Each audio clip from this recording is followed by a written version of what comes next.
श्री रामकृष्ण लीला प्रसंग स्वामी शारदानंद जी द्वारा लिखित पाठ संख्या 16 बाल्यचरित तथा पितृवियोग। बालक का साहस। बालक के असीम साहस का परिचय भी क्रमशः मिलने लगा। वयोवृद्ध लोग जहाँ भूत प्रेत के भय से शंकित होते थे, बालक निडर होकर वहाँ आया जाया करता था।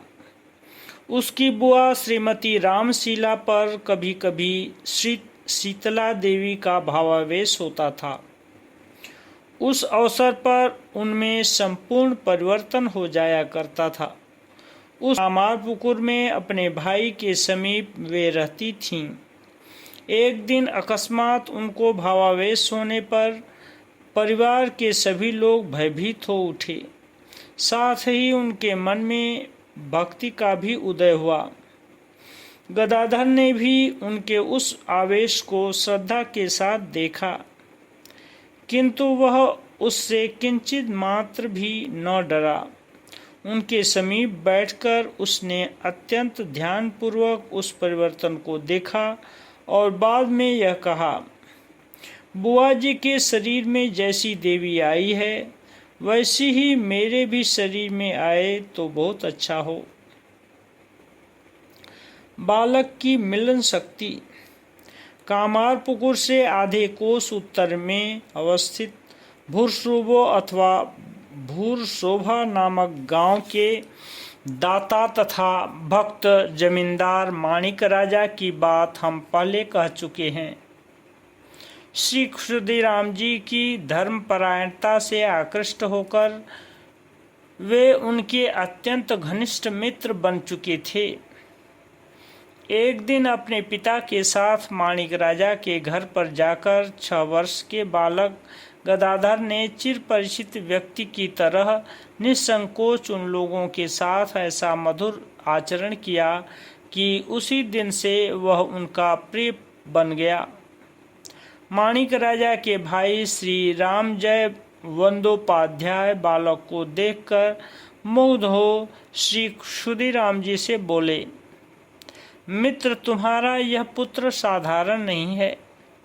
ऐसा प्रतीत होता है कि इसमें देव अंश विशेष रूप से विद्यमान है। जब कभी भी तुम इधर आओ, इसे अपने साथ ले आना। इसे देखकर बड़ा आनंद होता है। इस घटना के बाद विभिन्न कारणों से कुछ दिन तक श्री क्षुदीराम जी माणिक राजा के घर नहीं जा सके। इसलिए माणिक राजा ने अपने परिवार की एक महिला को समाचार लेने तथा यदि स्वस्थ हो तो गदाधर को कुछ देर के लिए भूरशुबो गांव में लाने के निमित्त भेजा। पिता के आदेशानुसार बालक अत्यंत आनंदपूर्वक उस रमणी के साथ जाकर दिन भर वहां रहने के पश्चात सायंकाल से पूर्व विविध मिष्टान्न तथा उपहार स्वरूप कुछ आभूषणों को लेकर कामारपुकुर लौटा। गदाधर क्रमशः उस ब्राह्मण परिवार का इतना प्रेम पात्र बन गया कि उसके साथ लेकर श्री क्षुदीराम जी के भूरशुबो जाने में यदि कुछ दिन का विलंब हो जाता तो वे ही किसी को भेजकर उसे बुलवा लेते थे। गदाधर की चिंताशीलता का असाधारण परिणाम। इस प्रकार दिन, पक्ष तथा महीने बीतने लगे और बालक धीरे धीरे सप्तम वर्ष में प्रविष्ट हुआ।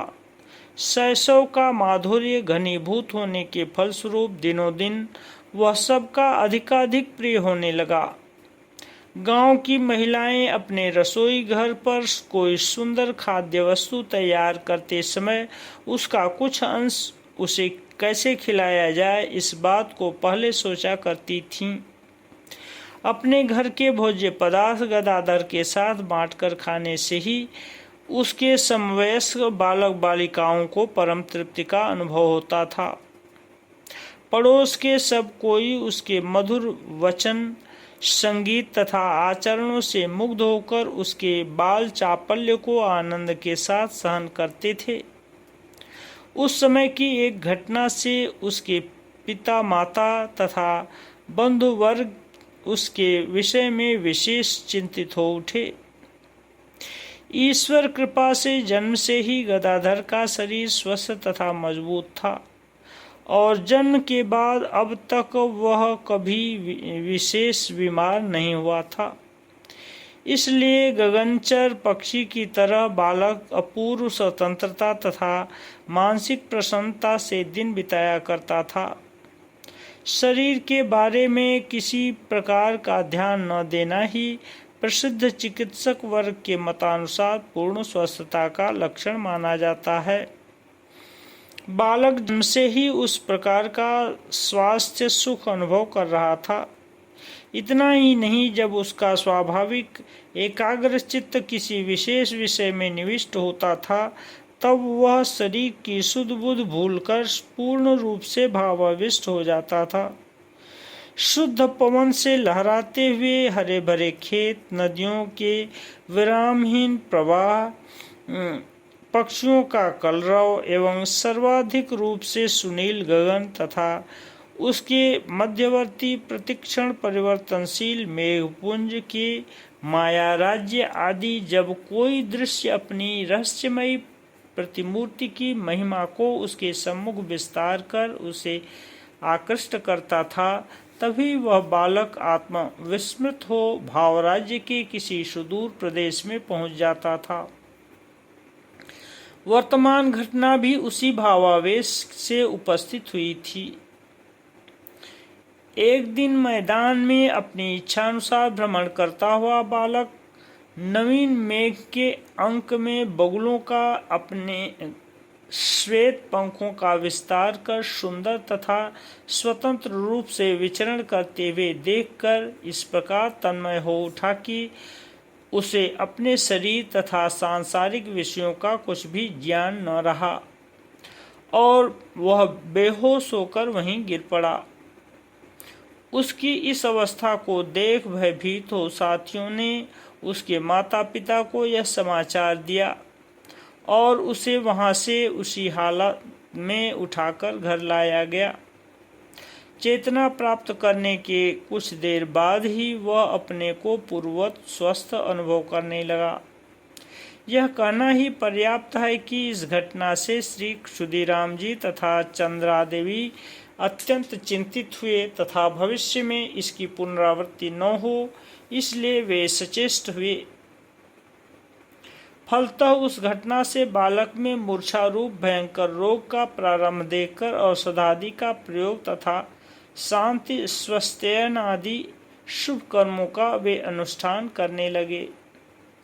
किंतु इस घटना के बारे में बालक गदाधर ने उनसे बारंबार यही कहा था कि एक अभिनव तथा अदृष्ट पूर्व भाव में उसका मन लीन हो जाने के कारण ही उसकी ऐसी अवस्था हुई थी एवं बाहर अन्य रूप से प्रतीत होने पर भी उसके अंदर चेतना तथा एक अपूर्व आनंदानुभूति विद्यमान थी। अस्तु, पुनः उस प्रकार की घटना न होने के कारण तथा उसके स्वास्थ्य में भी कोई व्यतिक्रम न देखकर श्री क्षुदीराम जी ने यह सोचा कि संभवतः वायु के प्रकोप से ही बालक अकस्मात अचेत हो गया था और श्रीमती चंद्रा देवी का यह दृढ़ निश्चय हुआ कि भूत प्रेतों की दृष्टि पड़ने से ही उसको ऐसा हुआ था। किंतु उस घटना के निमित्त उन्होंने कुछ दिन तक बालक को पाठशाला नहीं जाने दिया। फलस्वरूप पड़ोसियों के घर में तथा गांव में सर्वत्र इच्छानुसार विचरण कर बालक पहले की अपेक्षा और अधिक खेलकूद में तत्पर हो गया। रामचांद के घर पर श्री दुर्गा पूजन। इस प्रकार बालक का 7वां वर्ष आधे से अधिक बीत गया। क्रमशः सन 1843 के शारदीय दुर्गा पूजा का समय उपस्थित हुआ। श्री क्षुदीराम जी के सुयोग्य भांजे रामचांद बंदोपाध्याय की चर्चा हम इससे पहले कर चुके हैं। मेदिनीपुर में काम होने के कारण यद्यपि वर्ष में अधिक समय उन्हें वहीं रहना पड़ता था, किंतु सेलामपुर नामक गांव में उनका पैतृक निवास स्थान था एवं उनका परिवार वर्ग वहीं रहा करता था। रामचांद जी उस गांव में प्रतिवर्ष शारदीय दुर्गा पूजा का आयोजन कर बहुत रुपए खर्च किया करते थे। हृदय राम जी से हमने सुना है कि दुर्गा पूजन के अवसर पर रामचांद जी का सेलामपुर का भवन 8 दिन तक संगीत तथा वाद्य ध्वनि से गूंजता रहता था एवं ब्राह्मण भोजन, पंडितों की विदाई, निर्धन सेवा तथा उन्हें वस्त्रदान इत्यादि कार्यों के अनुष्ठान से उस समय वहां एक अपूर्व आनंद स्रोत प्रवाहित होता था। रामचांद जी उस उपलक्ष्य में अपने परम श्रद्धास्पद मामा जी को भी वहां ले जाते थे तथा कुछ दिन उनके साथ आनंद पूर्वक रहा करते थे। उस वर्ष भी श्री क्षुदीराम जी तथा उनके परिवार वर्ग को रामचांद जी का सादर निमंत्रण यथा समय प्राप्त हुआ। क्षुदीराम जी तथा राम कुमार जी का रामचांद के घर में आगमन। श्री क्षुदीराम जी उस समय लगभग 68 वर्ष की आयु का अतिक्रमण कर रहे थे और कुछ दिन पहले से ही बीच बीच में अजीर्ण तथा संग्रहणी रोग से आक्रांत होने के कारण उनका सुदृढ़ शरीर कमजोर हो चुका था। इसीलिए प्रिय भांजे रामचांद का सादर आमंत्रण पाकर उसके यहाँ जाने की इच्छा होने पर भी वे कुछ संकोच अनुभव करने लगे। अपनी छोटी सी कुटीर तथा परिवार वर्ग को, विशेषकर गदाधर को कुछ दिन के लिए छोड़कर वहां जाने में भी उन्हें अकारण प्रबल अनिच्छा अनुभव हुई।